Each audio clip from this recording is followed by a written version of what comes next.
Halo teman-temanku yang kerja, hari ini aku mau sharing dari sermon Pastor Berry minggu lalu. Ada satu statement Pastor, yaitu luka itu pasti ada, tapi luka yang dibawa ke masa depan, that's the problem. Aku belajar gitu, kenapa sih setiap kita itu harus cepat-cepat sembuh dari luka? Jadi sedikit cerita, kemarin aku jalan-jalan ke pantai, jogging niatnya, dan posisinya saat itu membawa laptop. Aku mikir, ya udah laptop ini nggak akan memberatkan aku, karena cuma jalan sebentar aja.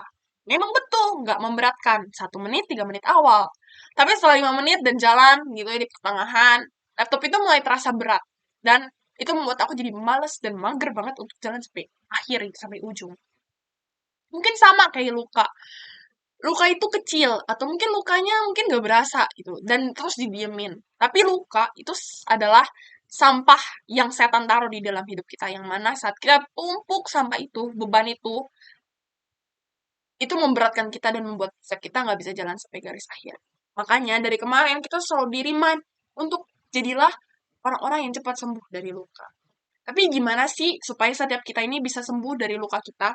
Pastor ajarin gitu, bahwa luka masa lalu itu adalah sengat yang memang setan taruh di dalam hidup kita supaya kita gak inget janji Tuhan.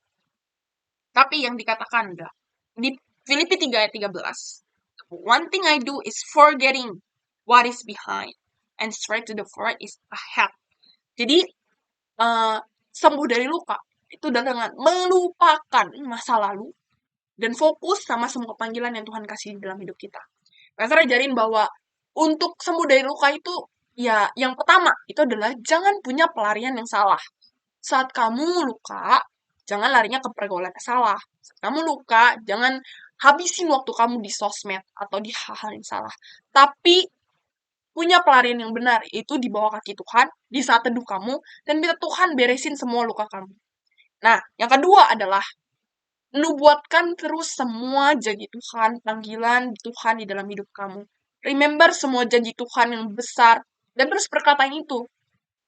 Karena saat kita memperkatakan janji Tuhan di dalam hidup kita, kita nggak lagi fokus sama luka kita nggak lagi fokus sama diri kita sendiri, tapi kita fokus sama semua yang Tuhan mau kasih di dalam hidup kita.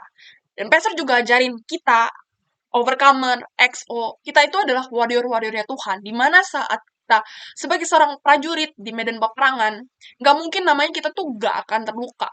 Jadi, memang di dalam perjalanan kita ini, kita harus expect kalau kita akan terluka. Bahkan, Pastor Fred juga kemarin ada ajarin kalau mungkin luka itu dari orang-orang terdekat kita.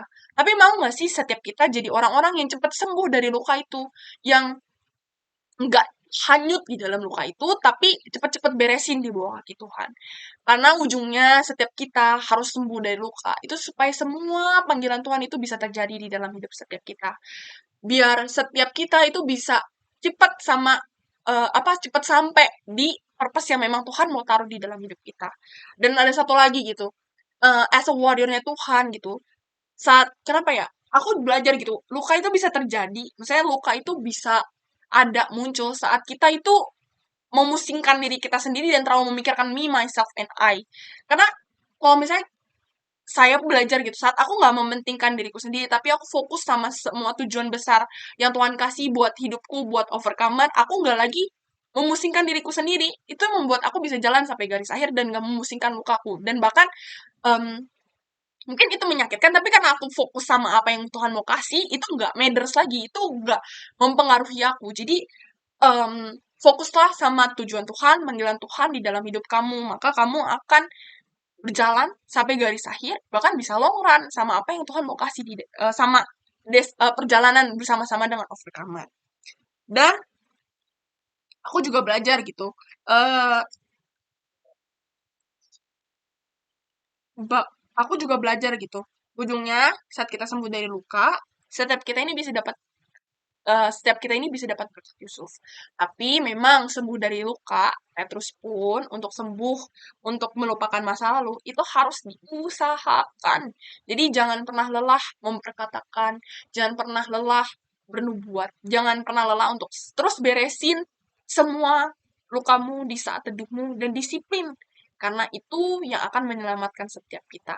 Aku pun juga, saya sendiri pun juga praktek gitu. Saat saya disiplin, saat saya terus beresin pikiran saya, hidup saya di bawah kaki Tuhan, itu yang membuat aku jadi enteng gitu, bebannya tuh hilang karena Tuhan yang ilangin gitu. Dan karena di saat teduh itu kita meletakkan semua beban kita di bawah kaki Tuhan. Jadi jangan pernah lelah untuk saat teduh. Terus memperlengkapi pikiran kamu. Sekali lagi, kita ini adalah warrior Tuhan. Dan pedang kita tuh harus pegang pedang kita. Gimana sih caranya? Ya itu dengan dengan sering dengerin khotbah, baca buku, saat teduh itu yang akan jadi pedang kita untuk kita terus bisa berperang sampai garis akhir. Nah, ada satu lagi yang aku pelajarin dari Seven Pastor dan ini bener-bener nyangkut juga di hati aku, yaitu kita manusia, jiwa kita tuh sangat fragile gitu ya. Dan kalau kita tahu nih barang fragile, nggak mungkin dong kita taruh sembarangan. Nggak mungkin dong kita kayak letak sini, letak situ, lempar sembarangan. Enggak. Tapi setiap kita tuh pasti akan jaga dengan baik gitu. Nah, apa yang aku tangkap adalah saat kita tahu nih jiwa kita fragile, saat kita tahu nih jiwa kita tuh lemah, jangan asal tubruk, jangan jangan asal tubruk tuh means jagalah hidupmu, jagalah apa yang kamu tonton, jagalah matamu, karena saat kita juga menjaga apa yang kita lihat, apa yang kita tonton gitu. Itu yang akan menjaga pikiran kamu supaya setan nggak bisa taruh sampah di dalam hidup kamu. So, sekian sharing aku. Semoga kita semua belajar jadi warrior-warrior Tuhan yang cepat sembuh dari luka dan terus memperlengkapi dirinya. Have a nice day.